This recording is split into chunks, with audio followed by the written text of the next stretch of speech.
When most people picture the Middle Ages, they see knights riding under fluttering banners, castles looming over green hills, or perhaps the grim shadows of plague and famine. Rarely does anyone pause to think about something as small, as ordinary, and as comforting as snack time. Yet, if we truly want to understand medieval life, not the polished version sung in ballads or carved into stone, but the real daily lives of ordinary men, women, and children, we have to step into smoky kitchens, noisy taverns, and humble cottages, and ask a very simple question. What did people nibble on between meals? Now, before we begin, I'd like to set the tone for tonight's journey. This is not a history lecture that demands your full attention. This is a documentary made for relaxation, even for sleep. You don't need to keep your eyes fixed on the screen. You don't need to picture every single detail. Let the words wash over you. Let the images form softly in your imagination. And if those images dissolve into dreams, that's perfectly fine. That's how this story is meant to be experienced. So, if you haven't already, take a moment to make yourself comfortable. Adjust the blanket, fluff the pillow, let the day settle down behind you. This is not a tale of urgency. There will be no battles crashing in, no alarms ringing, only the quiet unfolding of history, slow and steady, with all the time in the world. And since we'll be spending this time together, let me slip in a small request.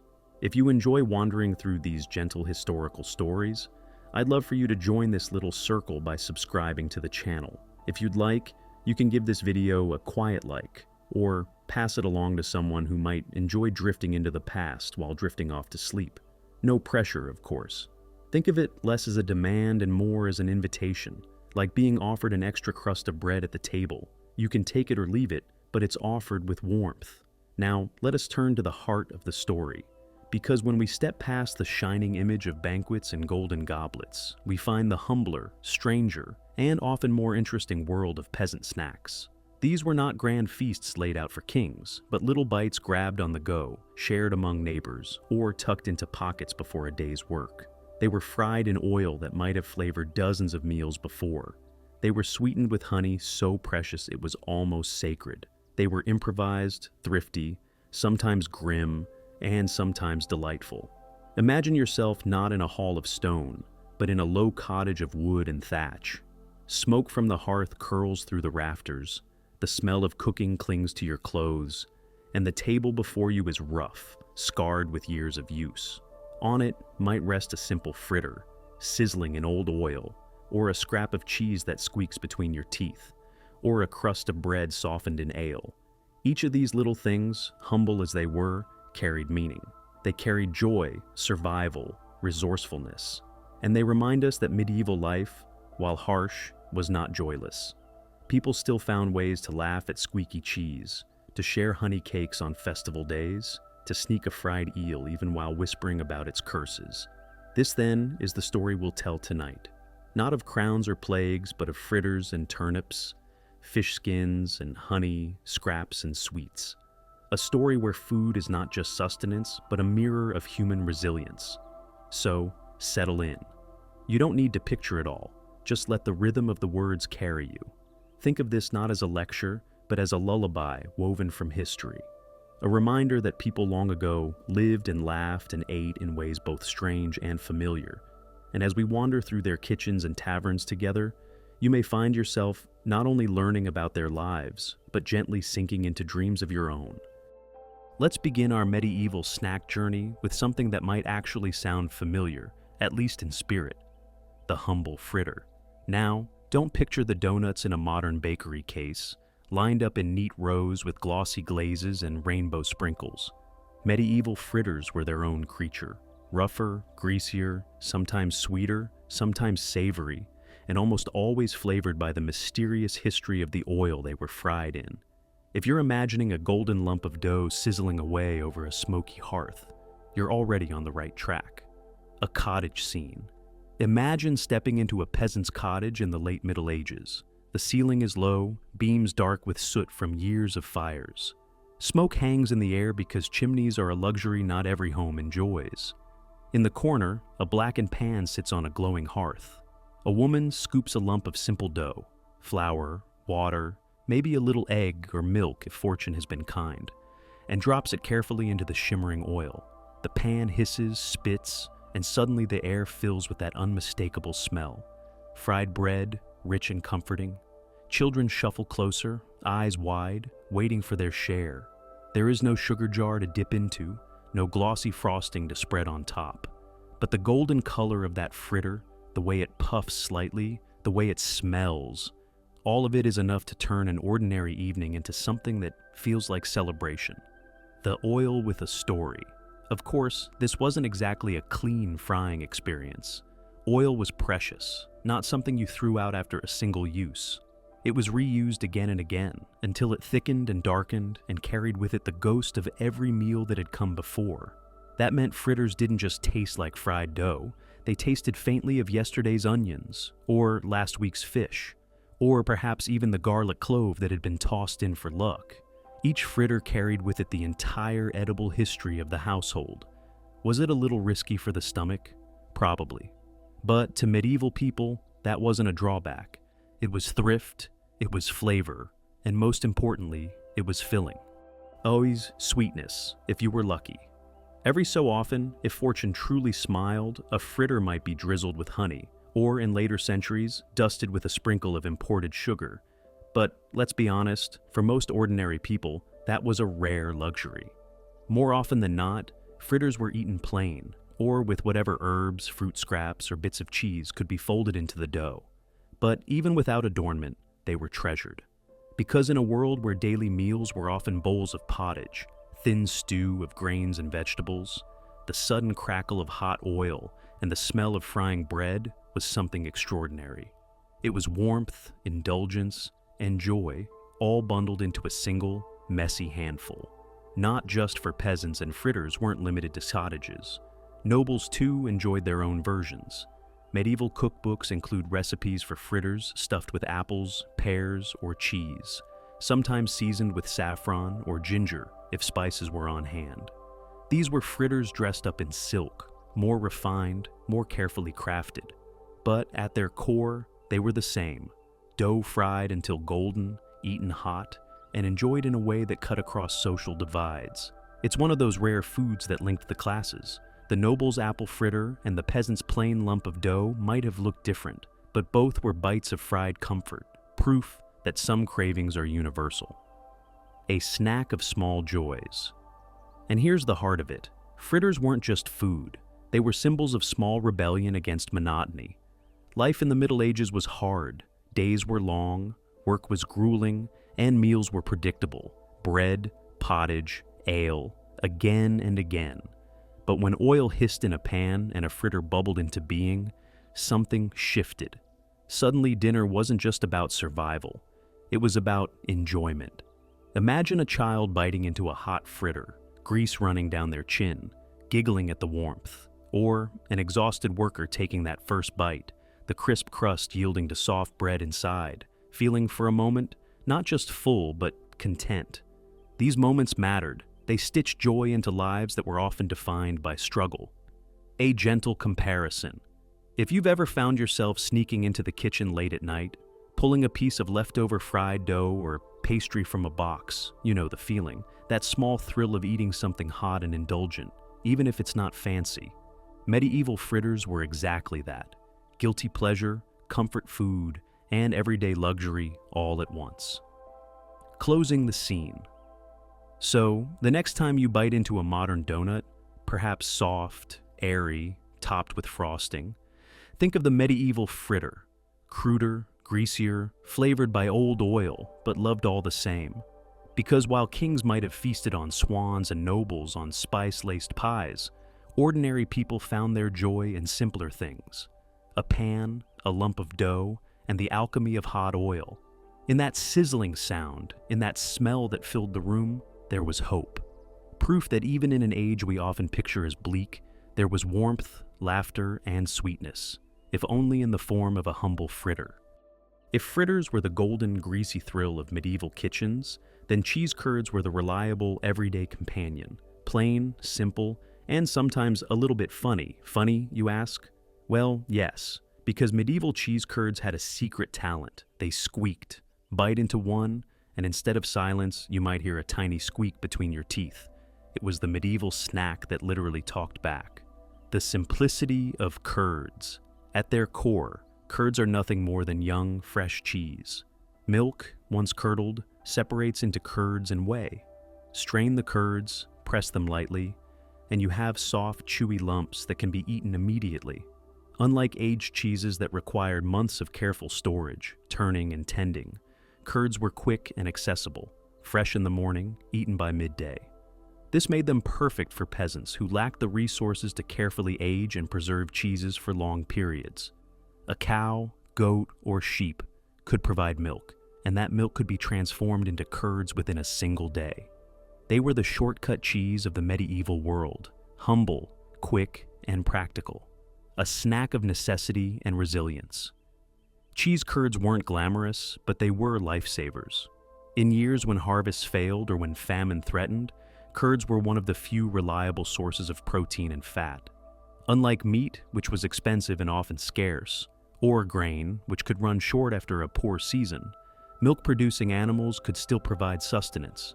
Even when cupboards were bare and fields lay barren, a cow or goat could mean the difference between hunger and survival. So, the squeak of a curd wasn't just an oddity, it was reassurance, a reminder that there was still something to eat.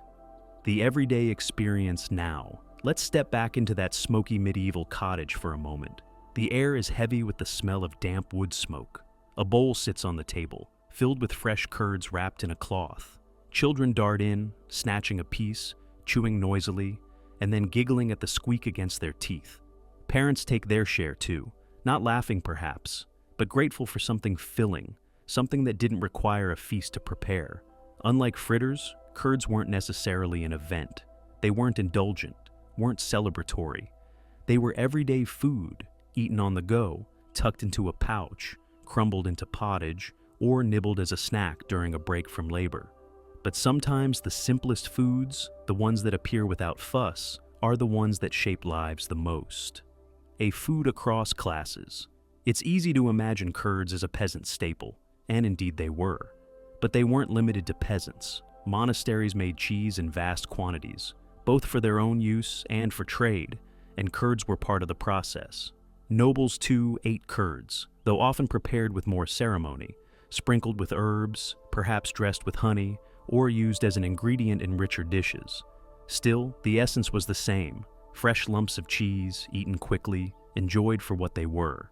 This made curds one of the few foods that truly crossed class lines. Not equally, of course. Everything in medieval life was shaped by inequality, but widely enough that a noble's table and a peasant's bowl might, at least occasionally, contain the same squeaky morsels. The humor in hardship. Now, let's pause on that squeak. Imagine the scene, a family eating in near silence after a long day. The only sound, the crackle of the hearth. Then suddenly, a bite of curd produces a faint squeak. The child looks startled, then bursts out laughing. Maybe the others chuckle too. It's such a small thing, almost absurd. But in a life of labor and scarcity, little absurdities mattered. They broke the monotony. They gave people something to smile about. Think of it like this. You know how sometimes, in the middle of a serious moment, someone's stomach growls loudly and everyone laughs? Cheese curds were like that. They interrupted the silence of daily grind with a playful squeak. A tiny reminder that food wasn't just survival. Sometimes, even unintentionally, it could be fun. Taste and texture. As for taste, cheese curds were mild, slightly tangy, a little salty if salt was added, but mostly plain. They didn't overwhelm the palate. They were chewy, springy, not smooth, like aged cheese, but bouncy, resistant, and satisfying to gnaw on.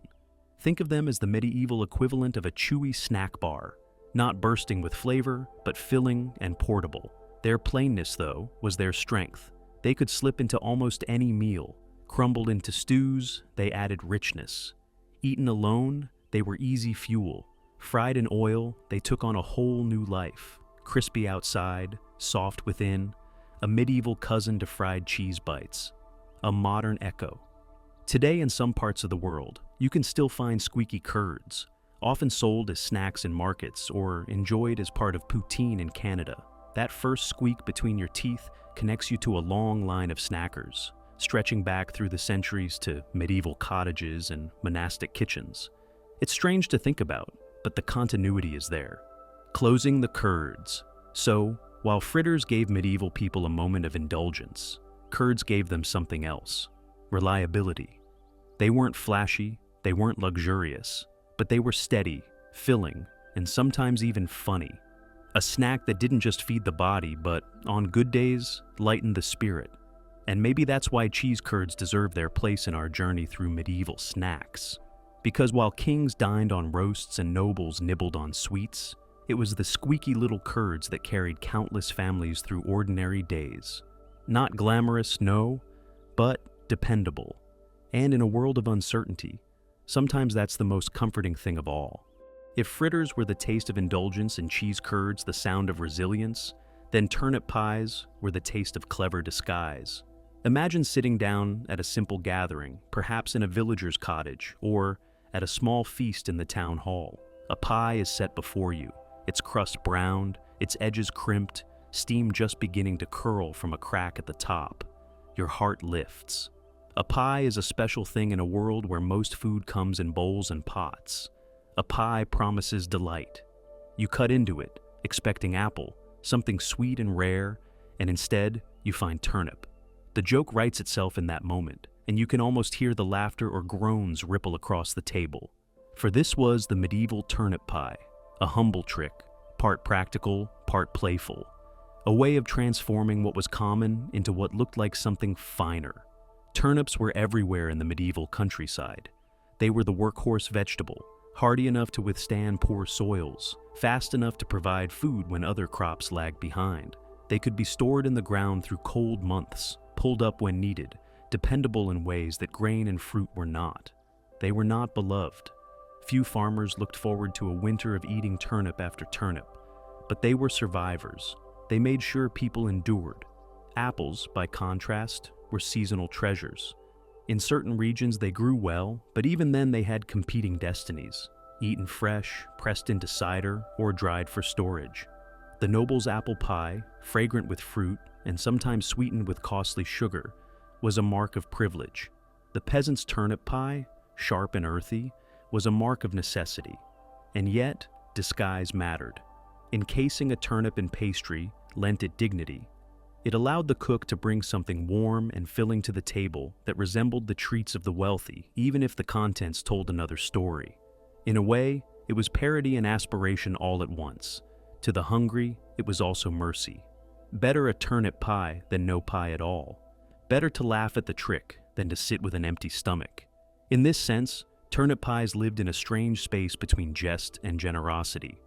They mocked the distance between rich and poor, but they also softened it, if only for the length of a meal. The taste itself was nothing to write ballads about. Turnips, baked until soft, mellowed from their raw sharpness, but retained an earthy bite, something between a radish and a potato. With luck, there might be onions cooked alongside, their sweetness mingling with the turnip's sharp edge. If herbs could be spared, parsley, thyme, sage, the pie gained more fragrance. Sometimes the cook added scraps of cheese or drizzled a little oil inside to soften the filling, but often it was plain. What elevated it was not the filling itself, but the pastry that contained it. Even coarse pastry, made with rough ground flour and baked hard, lent a turnip pie a certain pride. A pie looked impressive, even if the contents were modest. Nobles, of course, had their own pies, grand affairs filled with minced meats, fruits, nuts, spices, sometimes gilded with sugar or saffron. Their pies were spectacles, designed to impress as much as to feed. But in shape and presence, the peasant's pie was a distant cousin. To place a pie on the table, even a turnip pie, was to echo that same gesture of abundance, of specialness. A villager might cut into their turnip pie and, just for a moment, feel part of a wider culinary tradition that stretched from cottage to castle. If this all sounds familiar, it should. The spirit of the turnip pie is alive even today in our budget cooking. Think of casseroles that stretch scraps into a meal, soups made from bones, or desserts improvised with whatever fruit is at hand. It's the same instinct, to make do, to stretch, to turn humble ingredients into something resembling luxury. The medieval turnip pie is simply an early example of the age-old practice of making something out of very little. There's something almost touching in imagining it. The cottage is dim, the air smoky, the day's work heavy in everyone's bones. A pie comes from the hearth, placed on the rough wooden table. Children peer at it, hopeful for apples. The knife cuts, steam rises, and the truth is revealed. Perhaps there is laughter, perhaps a groan, perhaps just a resigned nod. But the slices are handed out, the crust cracked between fingers, and the turnips eaten. And though it isn't apple, though it isn't sweet, it is warm, it is filling, and most importantly, it is shared. That is the heart of the turnip pie. Not glamour, not flavor, not even the trickery of its filling. Its heart lies in the act of making something sustaining out of what you have, and in the gesture of offering it to others. It is budget cooking, dressed as celebration. It is survival softened by pastry. And perhaps, for the people who ate it, it was also a reminder that, even in scarcity, a little bit of humor, a little bit of disguise, and a little bit of effort could make the world feel just slightly kinder. So the next time you bite into a pie bursting with apples or berries, spare a thought for the medieval turnip pie.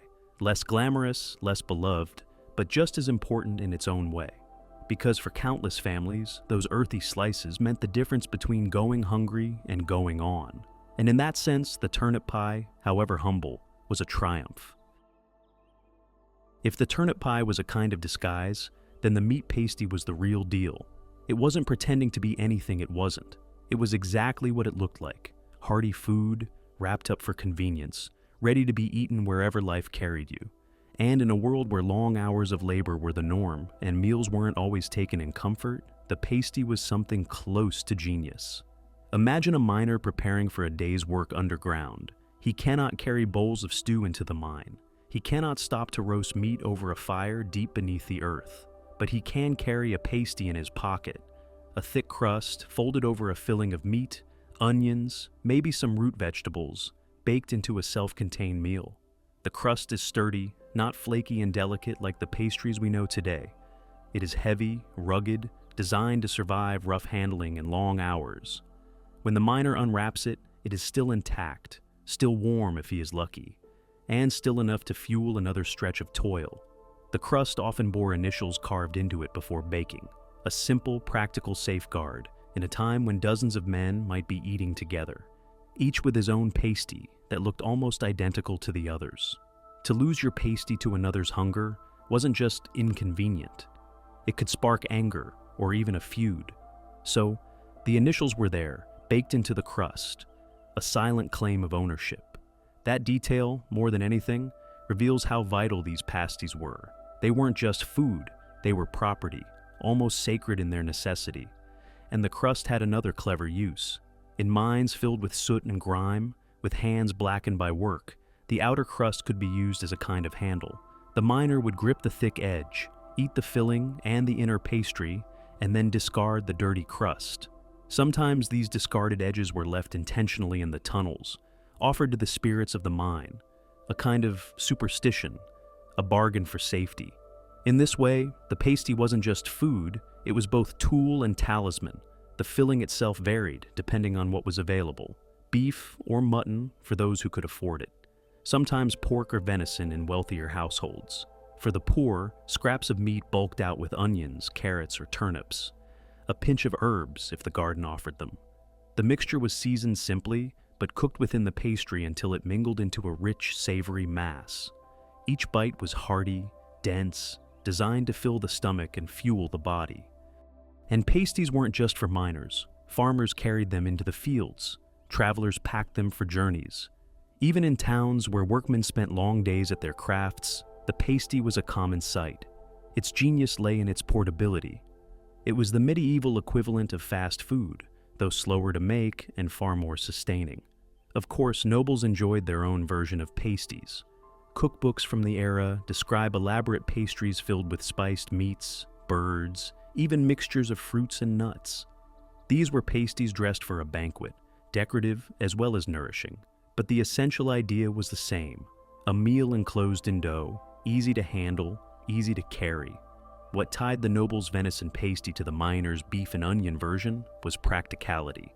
The form was universal, even if the filling told the story of wealth or poverty.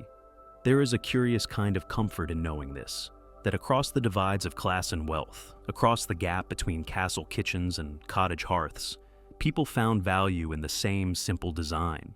It reminds us that food doesn't always separate us. Sometimes it connects us. If you've ever slipped a sandwich into your bag for later, or packed a lunchbox with something that can survive being jostled around, you've understood exactly what the pasty meant to medieval people. It wasn't indulgence, it wasn't artistry. It was food shaped by necessity, but loved for its usefulness. And in its own way, that usefulness gave it a quiet kind of dignity. Picture it now. A miner takes a break, leans against the tunnel wall, the dim light of a lamp flickering. He pulls a pasty from his pocket, brushes off the dust, and bites into it. The crust cracks, the steam rises, the filling warms him. For those few minutes, the hunger eases. The work feels bearable, and the day stretches on with a little more strength. Or picture a farmer pausing in the field, sitting on a stone wall, eating his pasty while birds call overhead and the wind ripples the crops. The scene is humble, ordinary, but in its ordinariness lies the heart of medieval life. That is what the pasty was, a companion to labor, a safeguard against hunger, a portable piece of comfort in a difficult world, not refined, not elegant, but endlessly practical. And sometimes, when necessity and cleverness come together, the result is more enduring than any banquet dish. Even today, in Cornish pasties or their modern cousins, we taste the echo of that medieval genius. So, while turnip pies may have played tricks and fritters may have delighted with their grease, the pasty was honest. It promised to fill you, to travel with you, to endure the day by your side. And in that promise, it never failed. By now we've had our fill of grease, dough, and earthy vegetables tucked into pastry, but the medieval world did not run entirely on savory food. Every so often something sweet appeared, rare and glittering, as if dropped into ordinary life like treasure. One such treat was the candied fennel seed, tiny, almost inconsequential at first glance, but loaded with meaning, luxury, and symbolism.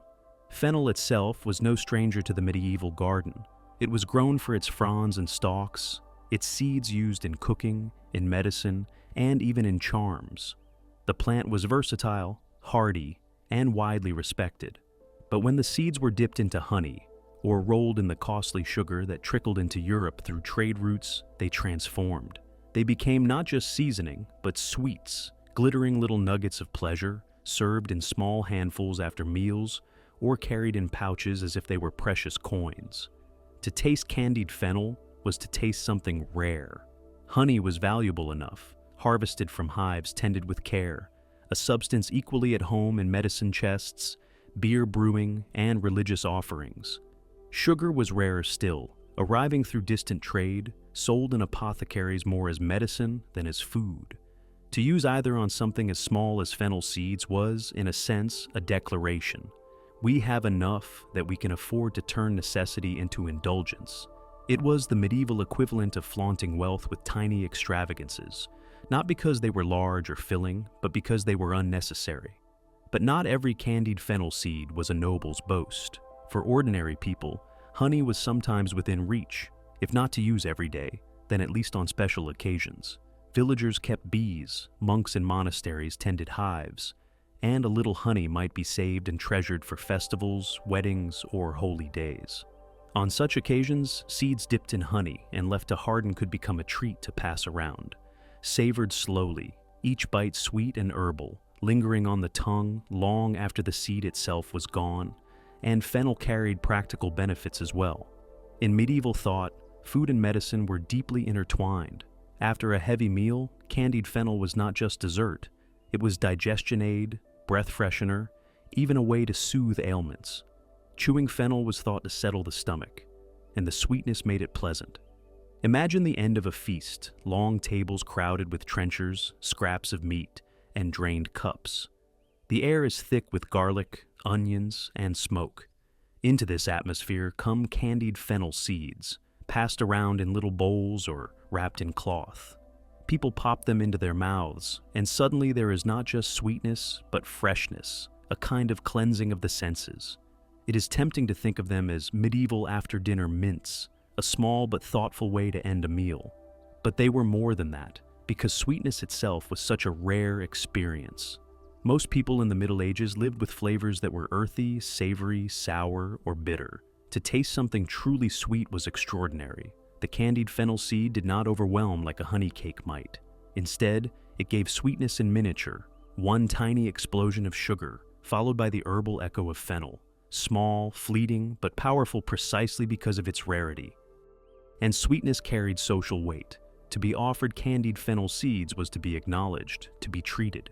It was not a snack for every day, nor one to be wasted on the unappreciative. In noble households, it was a mark of refinement. In peasant cottages, it was an act of generosity to give away something made with honey that might otherwise have been saved for medicine or brewing. The candied fennel seed, then, was not only about taste but about the bonds between people, about celebration, about marking a moment as special. Now, picture yourself in such a moment. Perhaps it is the end of a wedding feast. The hall is crowded, the torches flicker. The air is heavy with the scent of roast meat and smoke. Someone hands you a pouch, and inside are a few sticky, glittering fennel seeds. You take one, place it on your tongue, bite down, and feel the rush of honey sweetness, the aromatic bite of fennel. Around you, laughter rises, children dart between tables, and for a fleeting moment, you are not just full, you are delighted. Even peasants who could not afford such things regularly knew of them, spoke of them, perhaps dreamed of them. The very idea of candied seeds was a whisper of luxury, a reminder that sweetness existed in the world, even if you only tasted it once or twice in a year. And that reminder itself could be sustaining. Today we are surrounded by sweets. We can buy candy in any shop, sugar poured into nearly every processed food. It's hard to imagine a world where one tiny seed, dipped in honey, could carry so much weight.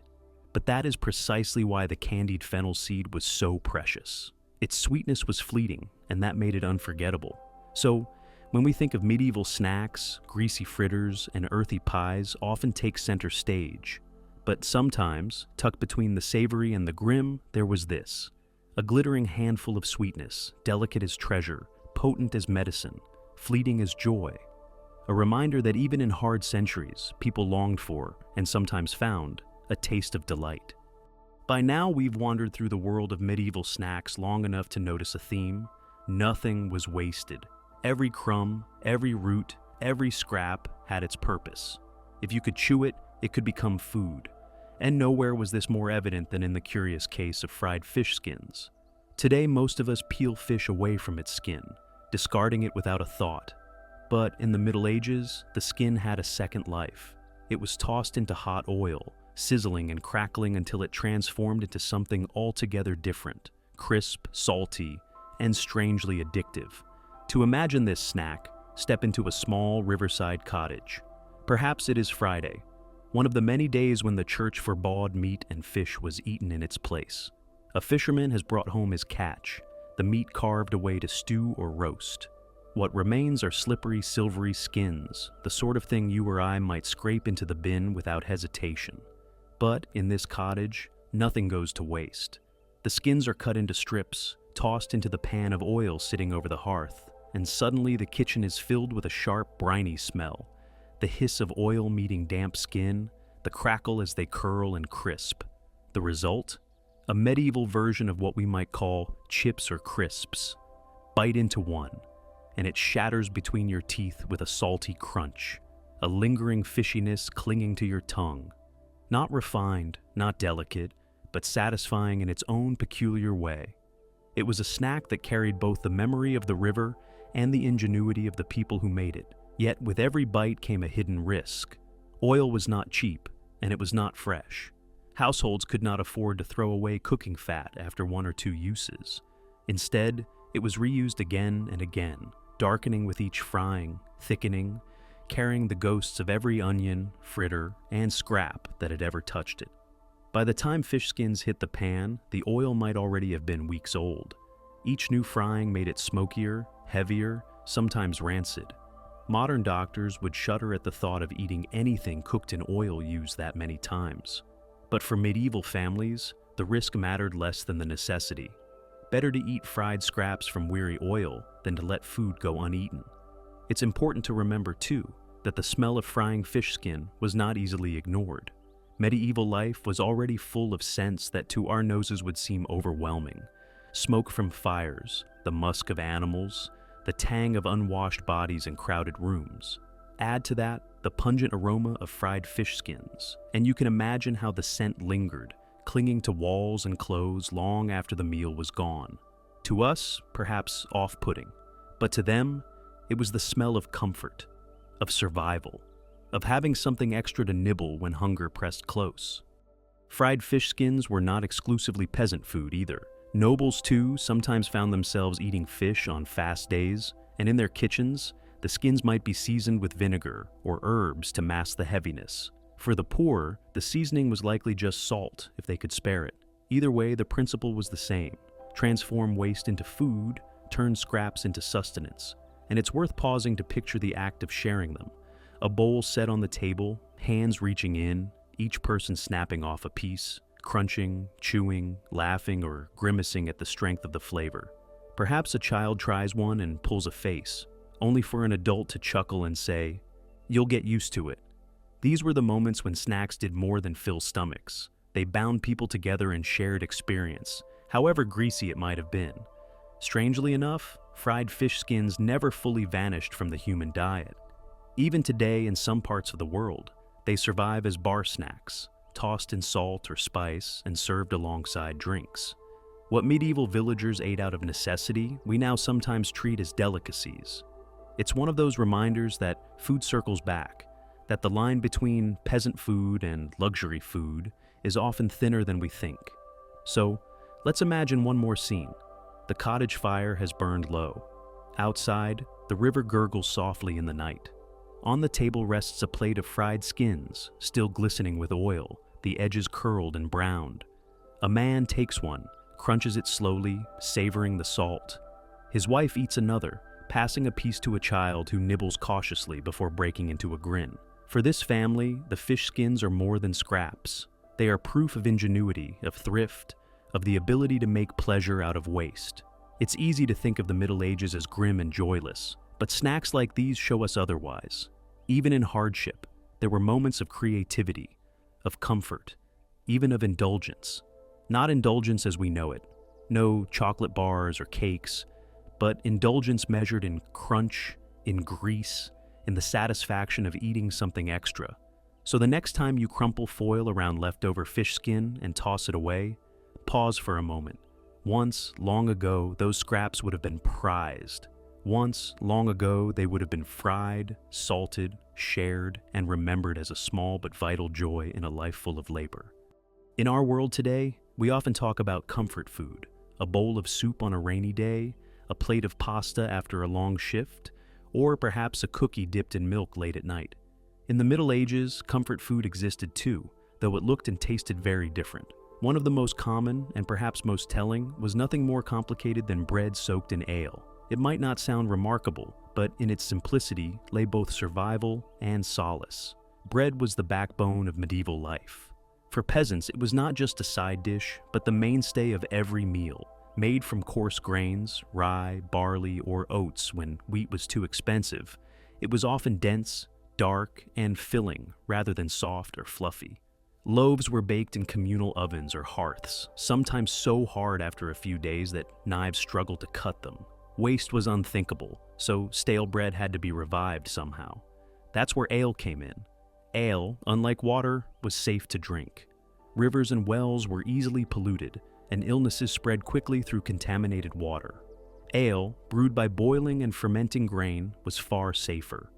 And it was consumed by nearly everyone, even children, though it was weaker than modern beer. In many households, ale flowed more often than water. And when bread grew tough, dipping it into ale softened it instantly, turning stale crusts into something edible again. But more than practicality, there was comfort in it. Imagine the scene, a long day in the fields, the sun setting, muscles aching from labor. A worker comes home to a simple meal. The bread is yesterday's or the day before's, hard enough to strain the teeth. But a jug of ale sits on the table. A piece of bread is torn off, dunked, held until it soaks, then eaten. The ale lends it moisture, a faint sweetness, a yeasty warmth that makes the bread go down easily. In that bite, the edge of hunger dulls, the spirit eases, and the body finds just enough fuel to carry on. It wasn't just peasants who ate this way. Monks, too, in their refectories, softened their bread in ale, especially when meals were simple during periods of fasting. Even nobles might occasionally partake, though for them it was less necessity than variety, another way of consuming the ale and bread they had in abundance. But for ordinary people, bread soaked in ale was not an option. It was often the only way to make the most of every scrap. There's something poignant about this dish. It wasn't glamorous, it wasn't prepared with pride, as a pie might be, or with laughter, like fritters. It was quiet food, made in silence, eaten without much fanfare, yet it carried layers of meaning. It was thrift, ensuring no crumb went wasted. It was practicality, ensuring the hard bread could still fill the stomach. And it was comfort, however humble, in a world where comfort was not often found at the table. There was, of course, a darker side. Ale was safe compared to water, but it was still alcohol.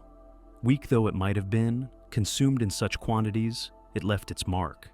Many peasants relied on ale not only for hydration, but for solace, dulling the aches of endless labor, softening the weight of hunger and cold. Bread soaked in ale, then, was more than food. It was a crutch. It comforted, but it also quietly bound people to dependence. Some chronicles from the time remark on drunkenness among the lower classes, not because they sought revelry, but because ale was simply what they had, what they drank every day from dawn to dusk. And yet, to the people who lived it, it was less a vice than a way of life. Bread and ale were inseparable, two halves of the same survival. Together, they carried men into fields, women through households, children into adulthood. Without them, medieval Europe would have starved. With them, it endured. If you try to picture it in modern terms, bread soaked in ale was not unlike a soggy cereal bowl, milk poured over flakes until they softened. It was the medieval cousin of French toast, though without the eggs or sugar, just the softening of stale bread in liquid. Or perhaps it was like dunking a cookie into tea, that small act of turning something hard into something tender, a bite that comforts more than it impresses.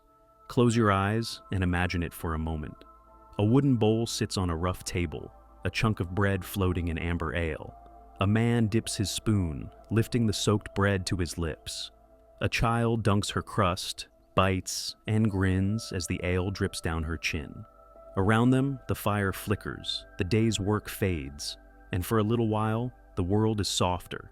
It's easy in hindsight to dismiss it as poor fare, to think of it as dull, as meager. But to those who ate it, bread and ale meant life.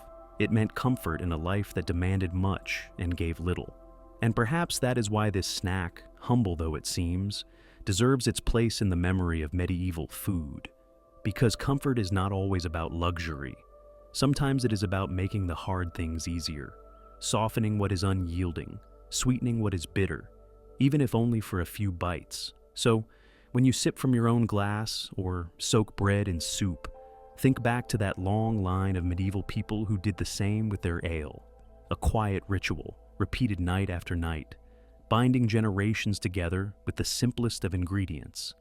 Bread and ale, soaked and softened, was not just food, it was the rhythm of survival. If bread soaked in ale was the comfort food of the medieval table, then blood pudding balls were its harsher counterpart. Shocking to us, perhaps even a little unsettling, but in their own way just as essential. They were the embodiment of a world where nothing was wasted, where survival demanded thrift so strict that even the blood of animals became food. To picture it, imagine the scene of a slaughter day in a medieval village. The air is sharp with the smell of hay, damp earth, and the iron tang of blood.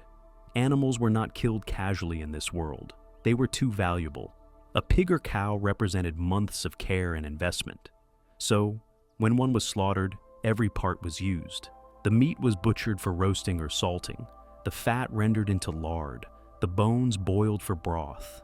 And then, there was the blood. To us, it might seem like waste. To them, it was opportunity. Blood was quickly collected in bowls or buckets before it could clot, stirred with sticks or whisks to keep it liquid. Into it went oats, barley, or breadcrumbs, absorbing the richness, thickening it into a mixture that could be shaped. Sometimes herbs were added, onions if they were on hand, maybe a pinch of salt. Then the mixture was cooked, fried in pans, baked in crude ovens, or stuffed into casings to make sausages. What emerged were dense, dark, heavy morsels, often rolled into balls, the medieval blood pudding balls. To bite into one was to taste something rich and metallic, deeply savory, but also undeniably grim. This was food that carried the reminder of where it came from. Yet, it was filling, packed with iron and protein. And above all, it was food in a world that could not afford to discard a single calorie. For families, it meant sustenance. For children, it meant growing stronger. For workers, it meant another day of labor survived. It is easy for us to recoil at the thought. Even now, blood puddings and sausages exist, but they are niche, often regarded as curiosities or regional delicacies. In the Middle Ages, they were not delicacies. They were survival food, made because not making them would mean hunger. The motto of the age was simple: waste not, want not. Blood was not symbolic, it was practical. And yet, even here, there was a kind of ingenuity. The oats or barley bulked out the blood, ensuring it stretched further, feeding more mouths. The frying transformed the texture, giving it a crisp edge and a more appealing bite. Families would gather, passing the heavy little balls around, eating them hot from the pan, grease soaking into coarse bread that served as both plate and sponge. It may not have been glamorous, but it was communal, and perhaps, in that act of sharing, even grim food took on warmth. Of course, there was symbolism too. Blood was life, and to eat it was to consume the essence of the animal, to honor the sacrifice in the most practical way possible. In some places, religious authorities frowned on the eating of blood, but practicality often won out. When faced with hunger, theology bent to necessity. The blood became dinner, and no one questioned too closely. Think of it in modern terms if you can. Energy bars, dense with protein, designed to fuel the body in small portions. That is not so far removed from what a blood pudding ball was. It was the medieval protein bite, made not from whey powders and nut butters, but from the most direct source available, animal blood, bound with grain. It was not pretty, but it was effective, and perhaps we should not judge too harshly. To recoil is to view it from the comfort of abundance. For medieval families, this was resourcefulness. This was respect for the animal, ensuring nothing went unused. This was, in its way, gratitude, though expressed in frying pans rather than words. Picture it now, the hearth glowing dimly, a pan set over the flames. The mixture sizzles as spoonfuls hit the hot fat, forming rough little patties or balls. Children watch hungry as their parents scoop them out, steaming and crisp. The first bite is rich, heavy, a little shocking on the tongue, but it fills the stomach. A loaf of coarse bread is passed around to mop up the grease. For that night, at least, no one goes hungry.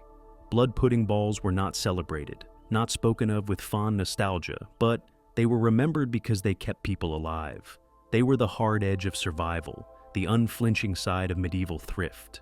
And perhaps, in their blunt honesty, they tell us something important, that life in the Middle Ages was not always sweet, not always playful. Sometimes it was about taking what was at hand, no matter how unappetizing, and transforming it into sustenance. It is a sobering thought, but also an inspiring one, because it reminds us that resilience does not always come wrapped in sweetness or laughter. Sometimes it comes in a pan of sizzling blood pudding balls, eaten quickly, shared quietly, forgotten until the next time necessity calls. And in that way, they belong to the story of medieval snacks, not as indulgence, but as proof of just how far people were willing to go to wrest joy, or at least survival, from the materials at hand. Among the many curious snacks of the Middle Ages, few stir such mixed feelings as the eel. To us, the idea might already feel unusual. Long, slippery, wriggling creatures of the riverbanks, more snake than fish in appearance, hardly seemed like something you'd rush to eat. Yet to medieval people, eel was both treasure and trouble, beloved and feared. And fried eel, in particular, slotted neatly into that strange middle ground between indulgence and superstition. Rivers and streams teemed with eels in the medieval landscape. They were easy to catch, often plentiful, and for many communities, they provided a steady supply of protein. They were so important that in some places, rent could even be paid in eels. Records survive of monasteries and landlords accepting barrels of them as payment, showing just how valuable they were to local economies. So, when we talk about fried eel as a snack, we are not describing some oddity pulled from obscurity. It was woven deeply into the rhythms of daily life. The preparation, though, was not for the faint-hearted. Imagine the cottage kitchen or tavern hearth. A bucket or basket sits near the fire, its contents writhing and slippery, the sheen of river water still clinging to the eels. A cook grasps one, firm hands required to hold its squirming body, and with a swift motion, the eel is cleaned, cut, and portioned. Segments of flesh, still glossy, are dropped into a pan of hot oil. The hiss is immediate, the smell sharp and briny. Within minutes, the pieces curl and crisp, their skins blistering, the flesh firming into something entirely new. To eat fried eel was to take part in a small ritual of transformation. What was once slimy, almost uncanny, became savory, rich, and satisfying. The flesh was fatty, not lean like most river fish, and when fried, it released oils of its own, adding to the richness. The skin, crisped in the pan, provided contrast to the tender inside. Bite into it, and you encountered layers of texture, the crunch of the skin, the buttery softness of the meat, and the lingering taste of the river. And yet, eels were never just food. They carried with them a fog of superstition. Some people swore that eating eel brought strength and vitality, that it was a food touched by the divine. Others whispered that it was cursed, that eels were creatures of shadow, slippery not only in body, but in spirit. Their resemblance to snakes, their mysterious life cycles, their uncanny way of appearing in waterways, it all gave them an aura of unease. To eat eel was to court both nourishment and suspicion. There were stories, too, of excess. Chronicles mention nobles who gorged themselves on eel, tables heaped with dishes of it, fried, stewed, roasted, and baked into pies. But for common folk, fried eel was enough. A quick, hot snack, eaten with bread, washed down with ale. Imagine the tavern in a riverside town, the air thick with smoke, laughter bouncing off the beams, plates of fried eel passed around. The flesh glistens in the torchlight. Fingers grow greasy as they pluck pieces from the pan, and for a few moments, hunger is replaced by warmth and pleasure. Still, the eel's reputation lingered. Some parents warned children not to eat too much of it, lest it bring on sickness. Some believed eels carried curses from the rivers, that they could tangle your dreams if you ate them at night. Others insisted they were invigorating, perfect for long journeys or hard work. This tug of war between delight and dread gave the eel a curious place in the medieval imagination, both comfort food and source of unease. Perhaps that is part of why fried eel became memorable. It wasn't bland like curds, nor was it disguised like turnip pie. It was bold, slippery, transformed into crispy, ordinary river creature turned into delicacy. It carried risk, whether of spoiled oil, superstition, or simple overindulgence. And in that balance of pleasure and peril, it fit perfectly into a culture that lived so close to the edge of survival. If you've ever eaten fried calamari or fish and chips, you can imagine something of the experience. Though eel was fattier, more robust, more unusual on the tongue, today eel dishes linger in certain cuisines as delicacies, served with reverence. In medieval Europe, fried eel could be both feast and everyday fare, depending on where you lived and what you could catch. Picture it one last time, the pan hissing, the scent rising, villagers or travelers reaching in to share, each greasy piece a reminder of the river's gifts. For some, it was a blessing. For others, a danger. But for all, it was food, and food was life. So, fried eel slips into our tale of medieval snacks as both indulgence and omen. Delicious, yes. Risky, perhaps, but always memorable. And perhaps that is why it endured. Not just in records and accounts, but in the very memories of those who tasted it, who laughed about it, who whispered warnings about it. and who, in the end, ate it anyway. Not every medieval snack was crisp or sweet, fried or comforting. Some were far humbler, born not from ingenuity, but from sheer necessity. These were the tavern scraps, the feast of shadows, as I like to call them. Those fragments of food that lingered after others had eaten their fill. They were stale crusts, pie ends, scraps of meat fat clinging to bones, wilted vegetables too soft for stews. For those who could not afford more, they became meals, snacks, and sometimes even lifelines. Imagine walking into a tavern late at night, long after the wealthier patrons have left. The air is heavy with ale, smoke, and sweat. The rush of voices fading into quiet. On the tables, crumbs litter the boards. A crust here, a half-chewed piece of pie there, a bone gnawed mostly clean, but not entirely. To some, this would look like waste, refused to be cleared away before the tables are scrubbed down. To others, those waiting on the fringes, it is supper. Scraps were rarely given freely, though. They were bargained for, begged for, sometimes even fought over. A poor family might strike a deal with a tavern keeper to take away the leavings in exchange for a bit of labor. Children might linger outside, waiting for a friendly hand to slip them a crust. And in times of famine, when even the scraps grew scarce, the tension could thicken. Who would claim the stale pie edge? Who would barter for the broth left at the bottom of a pot? These scraps became their own form of currency, traded with as much urgency as coins. The scraps themselves told stories. The pie crusts spoke of what had once been inside, perhaps beef or mutton, though long gone, the flavor lingering in the baked dough. The bones carried the ghost of feasts, a trace of fat, a memory of meat. Stale bread softened in broth gave a fleeting reminder of freshness. Every crumb was a fragment of someone else's meal, repurposed into sustenance for another. And while there may have been bitterness in eating what others had left behind, there was also resilience, a refusal to let anything go to waste. Picture a family huddled around their small table at home after a day of labor.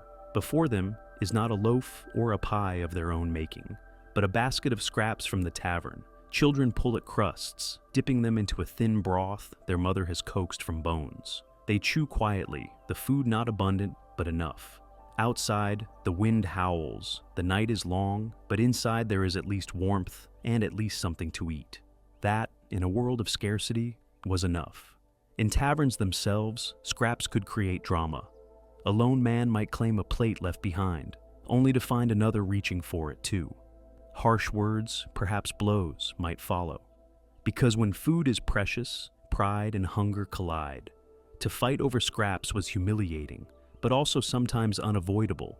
There are accounts from chroniclers of tavern brawls sparked not by insults or ale, but by crumbs. And yet, scraps were also shared. Among the poorest, there was often a recognition that survival meant community. A crust divided was better than hoarding, for hoarding led to resentment. In dark tavern corners, friends might pool together their finds, creating a makeshift feast from what looked like nothing. In those moments, laughter returned, even if briefly. Hunger made every bite more vivid, more precious, more cherished than the richest noble's roast. This was the feast of shadows, not a banquet of abundance, but a gathering of remnants. It was food stripped of pride, reduced to its most basic function, to fill the belly, to keep the body moving, to carry people through another day. And in its starkness, it revealed the truth of medieval life more honestly than any golden feast hall ever could. Today, when leftovers crowd our fridges and scraps are swept easily into bins, it is hard to imagine scraps as treasure, but for countless people of the Middle Ages, they were. They represented opportunity, however small. They reminded the hungry that food, however humble, still carried the power to sustain. So, let's picture the tavern once more. The fire is nearly out. The benches are empty save for one or two lingering souls. A tavern keeper sweeps crumbs into a pile, and a child's hand darts out to gather them. The man sighs, but does not stop the child. A mother collects bones into her pouch, planning to boil them into broth. The scraps are gone, carried into the night, where they will become tomorrow's meal. The feast of shadows is over, but it has done its work, and in that work lies the heart of the story. Because survival is not always about feasts and celebrations. More often, it is about crumbs and crusts, after scraps and blood puddings, after fried skins and turnip tricks. Our journey through medieval snacks deserves to end on a sweeter note. And in the Middle Ages, few things captured sweetness as perfectly, or as rarely, as the honey cake. If fritters were greasy joy and fennel seeds glittering hints of luxury, then honey cakes were golden symbols of something almost magical: delight in the midst of hardship. Honey was one of the few sweeteners widely available in medieval Europe before sugar began its slow trickle from the east. It was precious, painstaking to harvest, and sometimes dangerous too, for bees were protective of their treasure. Monks tended hives in monastery gardens, peasants set out skeps in their fields, and beekeepers smoked the hives to gather the comb. The sticky amber liquid was medicine, offering for the church, preservative for fruits, and, on rare occasions, indulgence for the table. To bake honey into cakes was to transform necessity into luxury, turning sweetness into celebration. Picture a festival day in a small village. The church bells ring, the fields are quiet, and people gather in the square. There are musicians playing pipes and drums, children darting between stalls, men and women dressed in their best wool and linen. Amid the bustle, a table is set with small cakes, golden brown, their tops sticky with honey glaze. People crowd around, eager for a piece. Each bite is soft, fragrant, melting into the tongue with a sweetness that feels almost otherworldly after months of earthy stews and coarse bread. For many, this will be the only sweet they taste for weeks or even months, and that scarcity makes it all the more special. Honey cakes were not everyday fare. To make them required more than just honey. Flour had to be saved, spices if available added, and fuel spent on baking. They were labor as much as indulgence, and so they were reserved for holy days, weddings, fairs, moments that marked life as more than toil. To serve honey cake was to proclaim, "This is worth celebrating," but they were not limited to the wealthy. While nobles might eat cakes laced with imported sugar and spices, peasants too found ways to make their own simpler versions. A handful of honey stirred into dough, baked on hot stones or in communal ovens, became a cake of sorts, perhaps dense, perhaps coarse, but still golden, still sweet, still joy. Even the poorest might save a drop of honey for a child's birthday or a wedding feast, knowing that one bite of sweetness could make the day feel transformed. The symbolism of honey ran deep in medieval thought. Honey was purity, healing, even divine. Monks spoke of the honeyed tongue as a mark of eloquence, and the Bible described the promised land as flowing with milk and honey. To eat honey, then, was more than taste. It was meaning, a touch of the sacred in everyday life. And to bake it into cakes, to share it at a table, was to fold that symbolism into a communal act of joy. Imagine it closely now. The cottage is warm, the fire steady, the smell of baked bread and honey fills the air. A mother sets down a small cake before her family. The crust glistens, the surface slightly sticky, and the children's eyes widen at the sight. She slices it carefully, giving each child a portion, saving a piece for her husband, keeping only a sliver for herself. The first bite is soft, sweet, rich with flavor, unlike anything they taste most days. The children laugh, the father sighs with contentment, and for that night, the house feels lighter, brighter, happier, all because of honey baked into flour. Honey cakes, in their simplicity, remind us of what sweetness really means. Not abundance, not gluttony, but rarity savored. The power of honey cakes was not in their recipe, it was in their timing. They appeared at moments of joy, at turning points in the year, at milestones of life. And because of that, they became more than food. They became memory. Children grew up remembering the taste of honey cakes at weddings. Adults remembered them at Easter or Christmas feasts. Elders spoke of them with nostalgia, a symbol of times when the world seemed, for a moment, golden. In our world, surrounded by sugar, it's hard to understand the reverence with which they were eaten. But imagine living with months of porridge, broth, cabbage, rye bread, fish, turnips. Then, suddenly, a cake sweet enough to make your tongue sing. Imagine what joy that would bring, what relief, what celebration. That was the power of honey cakes. So, As our journey through medieval snacks draws toward its end, we leave behind scraps and grease and blood and salt.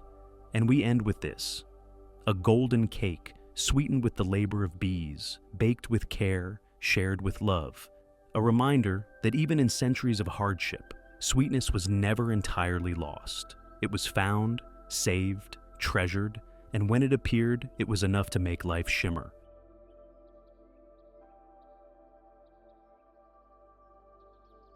And so, we come to the end of our quiet walk through the forgotten snacks of the Middle Ages.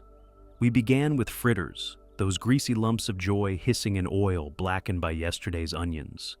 We listened to the squeak of cheese curds between the teeth, laughter spilling as much from the sound as from the taste. We sat at tables where turnips pretended to be apples, where meat was folded into rugged crusts and guarded like treasure. We tasted sweetness in candied fennel seeds, small and glittering, precious as jewels.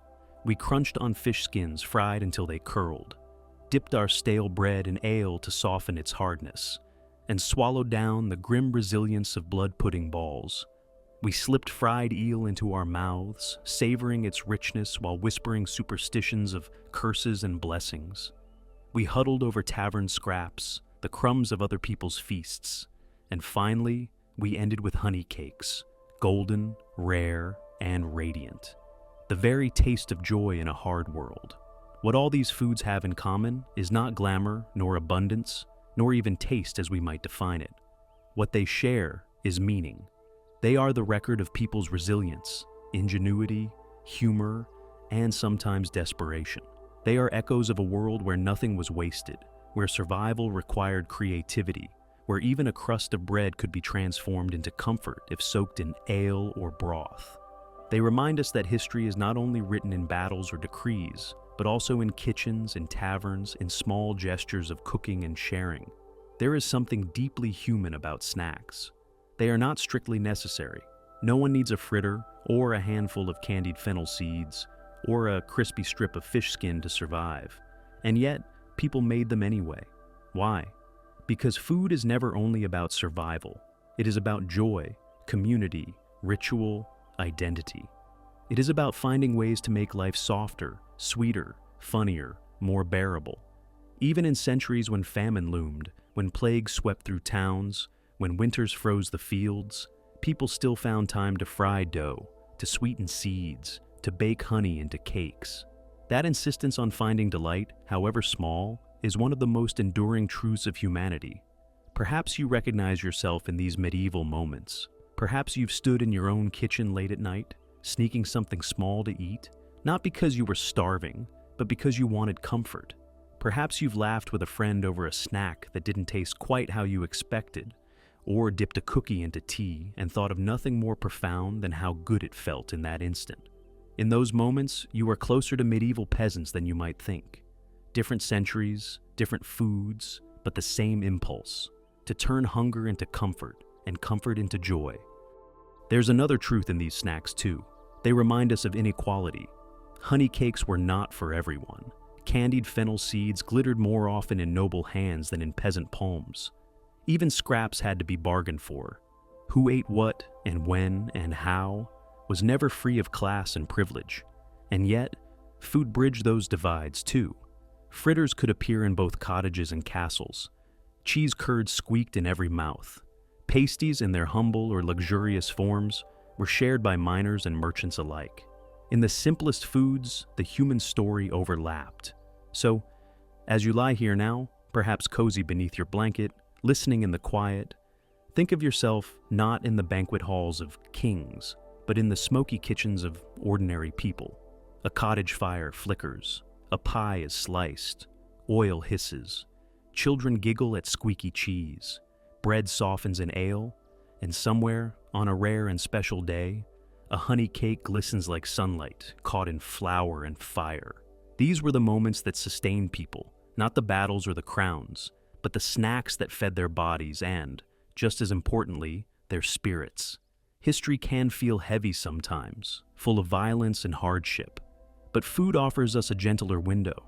Through fritters and pies, through scraps and sweets, we see not only struggle, but laughter, play, care, and comfort. We see how people survived, but also how they lived. And in seeing that, we recognize them not as distant shadows, but as people like us, reaching for small joys in a difficult world. So, what do we take from this journey? And perhaps it is as simple as this. Never underestimate the power of a snack. Whether it's a medieval fritter or a modern biscuit, a fried fish skin or a potato chip, a honey cake or a chocolate bar, these small bites carry stories. They carry history, memory, connection. They remind us that food is never only about filling the belly, it is about nourishing the heart. And now, as our story draws to a close, I invite you to let your own thoughts settle. Take a breath. Imagine the hiss of a hearth, the crunch of a crust, the sweetness of honey on the tongue. Imagine yourself among those long-ago kitchens, sharing in the laughter, the resilience, the quiet joy of people who lived, loved, and ate just as we do. Let that thought comfort you, the way bread soaked in ale once comforted weary laborers. Let it soothe you, the way honey cakes once sweetened the lives of children.